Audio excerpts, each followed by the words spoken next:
go through with 6 steps now. अगर आपने NTA से जो भी फॉर्म सीयूईटी का भरा था वहां पे कोई वहां पे कोई कोटा नहीं लगाया आपने और माइनॉरिटी कोटा नहीं होती है, आपने जो 12th में सब्जेक्ट नहीं लिया है, यू ऑल्सो फील कि आपको लैंग्वेज के पेपर में अपीयर होना चाहिए, उसका मार्क्स काउंट नहीं होगा, रैंक आएगी, that rank is called stimulated rank. यहाँ पे आप ऐड कर सकते हैं, डिलीट कर सकते हैं। आई एम टेलिंग यू, सबसे पहले एक्सेप्ट करो, एक्सेप्ट करने के बाद फीस पेमेंट करना is compulsory. If you are, अब तुम्हें नई सीट मिली लेकिन तुमने उसे एक्सेप्ट नहीं करा तो तुम्हारे हाथ से ये भी सीट चली गई और वो तो हो गई ही। तो ये ऑटो अपग्रेडेशन लाएंगे। What do you mean by auto upgradation? अगर आपने अब इसके बीच का पहले क्या होता था, आपको 14,000 भी देने पड़ते थे, फिर अपग्रेड हुए तो आपको 8,000 भी देने पड़ते थे, बट अब क्या है, अब चेंज ये है कि अगर कोई भी डिफरेंस हो रहा है 14 और 8 के बीच में, तो ये 6,000 रुपए आपको 5 वर्किंग डेज में रिटर्न हो जाएंगे। अभी क्लास 10th की भी मार्कशीट को उतनी ही प्रायोरिटी दी। तो इस वीडियो की स्टार्टिंग में ही मैं आपको बता देती हूँ कि थोड़ी सी शायद वीडियो लंबी हो जाए। I want you to pay attention and have some patience कि वीडियो के एंड तक जानिए कि क्या क्या चेंजेस हैं, बिकॉज जो भी चेंजेस हैं that all are necessary and I am telling you, I am not trying to have बहुत ज़्यादा long video. I will try कि make it short, crisp and concise for you all. Okay, तो video की starting में ही सबसे पहले आपको बता दूं मैं वेबसाइट का नाम क्या है और वेबसाइट का लिंक क्या है। सीयूईटी के लिए एक अलग वेबसाइट थी, पर डीयू से आपको कनेक्ट करने के लिए एक अलग वेबसाइट दे दी गई है जो आपको यहाँ कहीं जनरेट हो रही होगी। मैं रिसिट भी कर देती हूँ, you can listen to me, that is ugadmission.uad.ac.in। ये है वेबसाइट जो कि Delhi, if you want to take admission in Delhi University, you have to go through with 6 steps now. What are the 6 steps? I'm going to explain you one by one. So listen to me very carefully. सबसे पहला step है आपका क्या, personal information fill up करना। Personal information क्या आ जाएगा, आपका name, यही सारी चीजें आ जाएंगी, ठीक है, बहुत ही बेसिक है। दूसरा आपका स्टेप हो जाएगा, आपको अपनी एकेडमिक डिटेल्स देनी है। तीसरा, आपको कोई भी कोटा लगाना है तो you can add here. Let me repeat one thing, अगर आपने एनटीए से जो भी फॉर्म सीयूईटी का भरा था वहां पे कोई एकेडमिक वहां पे कोई कोटा नहीं लगाया आपने और माइनॉरिटी कोटा नहीं लगाया, you can still have a chance, you can edit it here. Okay, it won't raise any query to your admission. Okay, moving ahead, we have to go to our 4th step, that is called document requirement. You have to upload all the necessary document here in the 4th step. The 5th step is all about the preview, whatever the basic details you have done here from step number 1 to 4. Now you have to preview all so that before submitting your application you get a chance to know कि हाँ चीजें सही भरी है, मैंने कुछ भी गलत नहीं करा है। प्रीव्यू करने के बाद आप अपनी फीस की पेमेंट करेंगे। फीस की पेमेंट के बारे में मैं बात करूं तो जो भी अनरिजर्व हैं, जो भी अनरिजर्व कैटेगरी है, जो भी ओबीसी एनसीएल है और जो भी ईडब्ल्यूएस है, इन सब की फीस 250 रुपए है, 250 rupees. Talking about SC and ST and PWD quota, तो उनकी फीस 100 रुपीज है।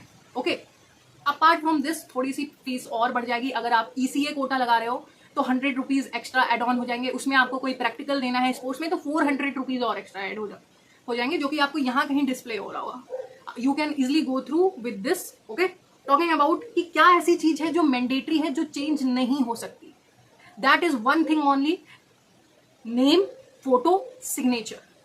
ये 3 चीजें ऐसी हैं जो कि आपको आपके सीयूईटी के रिक्वायरमेंट डॉक्यूमेंट से ही यहाँ पे जनरेट करी रहेंगी। Like this is called auto generation. तो आपके फॉर्म में ये चीज ऑलरेडी इंटीग्रेटेड होंगे, you do not have to edit it, right. Okay, talking about one more thing which is mandatory, आप इसके बिना अपना फेज 1 कंप्लीट नहीं कर सकते और आप डीयू से बाहर हो जाएंगे।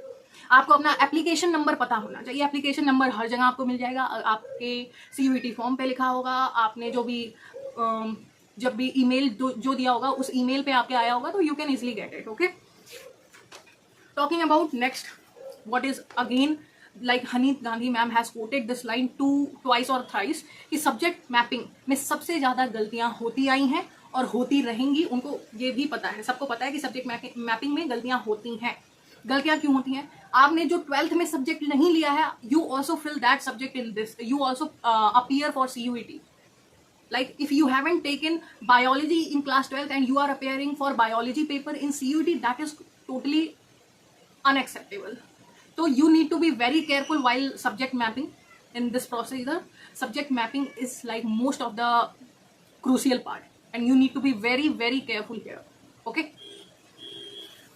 तो सबसे पहले अब हम बात करने वाले हैं कि क्या 3 चीजों में चेंजेस आए हैं। सबसे पहले बात करते हैं प्रोग्राम कोर्सेज के बारे में। तो यहाँ पे कहीं अपीयर हो रहा होगा आपको कि आपको इसके लिए चाहिए 2 लैंग्वेज और 2 domain. I repeat, 2 language and 2 domains are required for any UG programme. You are only going to be eligible if you have 2 languages and 2 domains. Talking about science के प्रोग्राम जो भी साइंस रिलेटेड प्रोग्राम्स हैं, तो उनके में पहले ऐसा नहीं था, बट अभी क्या कर दिया गया है कि आपको 3 डोमेन होने चाहिए, आपके जो भी हैं 3 डोमेन ले लिया आपने, फिर आपके पास एक चीज और होनी चाहिए, वो बस नाम मात्र है, टॉकिंग अबाउट कि ऑन पेपर होना चाहिए, कि आपको लैंग्वेज के पेपर में अपीयर होना चाहिए, उसका मार्क्स काउंट नहीं होगा, they won't count that particular mark, but you need to appear in language paper. अगर आप लैंग्वेज के पेपर में अपीयर नहीं है लेकिन आपने 3 और पेपर दिए हैं, डू नॉट थिंक कि आपका एडमिशन दिल्ली यूनिवर्सिटी में हो जाएगा, तब नहीं हो पाएगा, थोड़ी सी मुश्किल हो जाएगी। मुश्किल क्या, नहीं हो पाएगा। Okay, talking about BCom honours, तो बीकॉम ऑनर्स या फिर कोई भी ऑनर्स के कोर्सेज में कोई भी चेंजेस नहीं किया गया है, everything is same as before. जब आपकी आंसर की आ जाएगी तभी आपका राउंड नंबर 2 ऑन किया जाएगा। हनीफ मैम ने सीधे सीधे बोला है कि the day you will get your answer sheet, उसी दिन आपका राउंड 2 स्टार्ट हो जाएगा। That is called phase 2 of your UG admission. ठीक है, फेज 2 में क्या क्या चीजें करनी होती हैं, आपको यहाँ पे अपीयर हो रहा होगा। बहुत ही सिंपल है, बेसिक है, कोई दिक्कत नहीं है। प्रेफरेंस सीट से रिलेटेड है, प्रेफरेंस सीट से रिलेटेड और भी बहुत अच्छी इंफॉर्मेशन है। लेट मी टेल यू, जो फर्स्ट अलॉटमेंट होगी आपकी, उससे पहले आपकी एक रैंक आएगी, that rank is called stimulated rank, कि आपके नंबर के बेसिस पे आपकी कितनी रैंक आई है। ठीक है, आई एम रिपीटिंग, आपके नंबर के बेसिस पे आपकी कितनी रैंक आई है। ये नंबर कौन सा होगा, नॉर्मलाइज स्कोर। तो आपका जितना भी रिजल्ट बनता है उसके बेसिस पे आपकी एक रैंक आती है। तो जब आपकी रैंक जनरेट हो जाएगी ना, तब you will get an option to edit your preference seat. अब यहाँ पे क्या क्या चीजें आप कर सकते हैं, इस चीज को बहुत ध्यान से सुनना। यहाँ पे आप ऐड कर सकते हैं, डिलीट कर सकते हैं, शफल भी कर सकते हैं। मतलब आपको अगर कोई कॉलेज ऊपर चाहिए था आप उसे ऊपर कर सकते हो, नीचे चाहिए था नीचे कर सकते हो, कोई कॉलेज चाहिए ही नहीं तो उसे ऐड और डिलीट भी कर सकते हो। ठीक है, अब की बार बहुत ज्यादा चेंजेस किए गए हैं। किस चीज के, that is called upgradation. When we upgrade our college, जब हमें फर्स्ट अलॉटमेंट हो जाती है हमारे कॉलेजेस की, तो फिर अपग्रेड सबसे पहले हमें मिलेगा एक्सेप्ट करने का ऑप्शन, फिर हमें मिलेगा अपग्रेड करने का ऑप्शन। तो इसमें काफी सारे इंप्रूवमेंट हुई है। Let me tell you everything one by one. तो सबसे पहले क्या होगा, see what you need to understand, कि आपको एक कॉलेज अलॉट हो जाएगा। जैसे ही आपको कॉलेज अलॉट हुआ, क्या करना है, एक्सेप्ट करना है। अगर आपने एक्सेप्ट नहीं करा, यू डिलेड, तो आप बाहर हो रेस से, कुछ भी नहीं हो सकता। फिर आपको जो स्पोर्ट्स राउंड नहीं है, जो मिड एंट्री होती है, उसमें आपको मौका मिलेगा। ठीक है, तो आई एम टेलिंग यू, सबसे पहले एक्सेप्ट करो। एक्सेप्ट करने के बाद फीस पेमेंट करना is compulsory. If you are not submitting your fees, तो भी आप बाहर हो। एक्सेप्ट करने से ही काम नहीं चलेगा, सीट के लिए फीस पे करनी पड़ेगी। और अगर उधर से कोई भी क्वेरी रेज हो रही है तो you need to respond them properly. तो ईमेल करो प्रॉपर, वहां पे चैट बॉक्स होता है, आप चैट बॉक्स पे जाके उनसे चैट कर सकते हैं। I will tell you one more thing, कि अगर मुझे स्क्रीनशॉट मिल गया वो, तो I will attach it here. One of my friend got rejected last year just because उसने अच्छे से रिस्पॉन्ड नहीं करा था, तो उसका एप्लीकेशन रिजेक्ट हो गया और उसे दिल्ली यूनिवर्सिटी में सीट नहीं मिली। तो अपग्रेड से रिलेटेड एक बहुत ज्यादा अच्छी इंफॉर्मेशन ये है कि पहले क्या होता था, बहुत सारे बच्चे अपग्रेड दबा देते थे पर नई अपग्रेडेड सीट को एक्सेप्ट नहीं कर पाते थे, या भूल जाते थे, या टाइम निकल जाता था उनका, तो फिर वो दिल्ली यूनिवर्सिटी से ही बाहर हो जाते थे। देखो होता क्या था, तुम्हें सीट मिल गई, तुमने एक्सेप्ट कर लिया, तुमने फीस पेमेंट कर दी, नाउ यू हैव अपग्रेडेड। अब तुम्हें नई सीट मिली लेकिन तुमने उसे एक्सेप्ट नहीं करा, तो तुम्हारे हाथ से ये भी सीट चली गई और वो तो वो गई ही।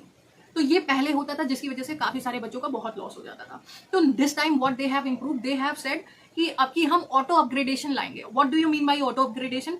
अगर आपने अपग्रेड को टच कर दिया और आप भूल गए कि आपको अपग्रेड करना था, या टाइम निकल गया और आप अपग्रेड वाली सीट को एक्सेप्ट नहीं कर पाए, तो वो अपने आप सीट एक्सेप्ट हो जाएगी और आपको नया कॉलेज अलॉट हो जाएगा, जिससे क्या होगा, आपका एडमिशन कैंसिल नहीं होगा, आपको सीट मिल जाएगी। अच्छा, इसमें क्या होता था, मान लीजिए आपको पहला कॉलेज मिला था, कॉलेज ए, दूसरा कॉलेज अपग्रेड में होके मिला कॉलेज बी। कॉलेज ए की फीस थी 14,000, कॉलेज बी की फीस है 8,000। तो इसके बीच का पहले क्या होता था, आपको 14,000 भी देने पड़ते थे, फिर अपग्रेड हुए तो आपको 8,000 भी देने पड़ते थे। बट अब क्या है, अब चेंज ये है कि अगर कोई भी डिफरेंस हो रहा है 14 और 8 के बीच में, तो ये 6,000 रुपए आपको 5 वर्किंग डेज में रिटर्न हो जाएंगे। You do not need to pay, वो अपने आप ही बैलेंस आउट कर लेंगे। लेकिन अगर सीट नए वाले अपग्रेडेड कॉलेज की फीस ज्यादा है और पिछले वाले की कम थी, तो आपको जल्दी से जल्दी पेमेंट उनको कर देनी है। Okay, I hope I have made my self clear here. Okay, what is the next biggest change? तो नेक्स्ट बात करने से पहले आई एम टेलिंग यू, अगर आपको मेरा कंटेंट अच्छा लग रहा है please like and subscribe, because इससे काफी मोटिवेशन मिलता है मुझे। गर्मी बहुत ज्यादा है वैसे, चलो ठीक है। पहले क्या होता था, पहले क्लास 12th की मार्कशीट को टाई ब्रेकर के लिए यूज किया जाता था। लाइक अगर बच्चा ए और बच्चा बी सेम स्कोर कर रहे हैं, उनकी प्रेफरेंस भी सेम है, तो मार्कशीट क्लास 12th की को प्रायोरिटी दी जाती थी। बट अभी क्या है, अभी क्लास 10th की भी मार्कशीट को उतनी ही प्रियोरिटी दी जाएगी। कहने का मतलब है क्लास 12th के साथ साथ क्लास 10th का भी एडिशन हो गया। Now class 10th mark sheet is also very important for your next big change what they have done। जब आप अपने आप को रजिस्टर कर लोगे और फर्स्ट अलॉटमेंट होगी तो आप डैशबोर्ड ओपन करोगे। उस डैशबोर्ड को ओपन करते हुए आपको आपका कॉलेज मिल जाएगा जो भी अलॉटेड हुआ है। साथ में आपको नीचे स्क्रॉल करोगे तो कट ऑफ्स मिल जाएंगी, जितने भी कॉलेज हैं उनकी क्या कट ऑफ गई है। तो आप बाकी कट ऑफ देखने के बाद ये डिसीजन ले सकते हो कि आपको अपग्रेड का बटन दबाना है कि नहीं दबाना है, कि आपको सीट एक्सेप्ट करनी है कि विड्रॉ करना है।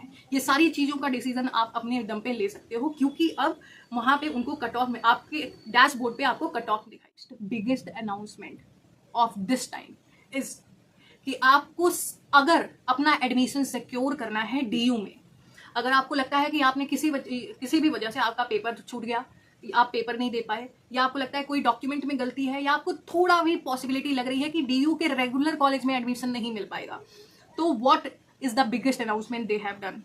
दे हैव सेड कि अगर आपको बैकअप रखना है तो आप डीयू सोल में इनरोल हो जाओ।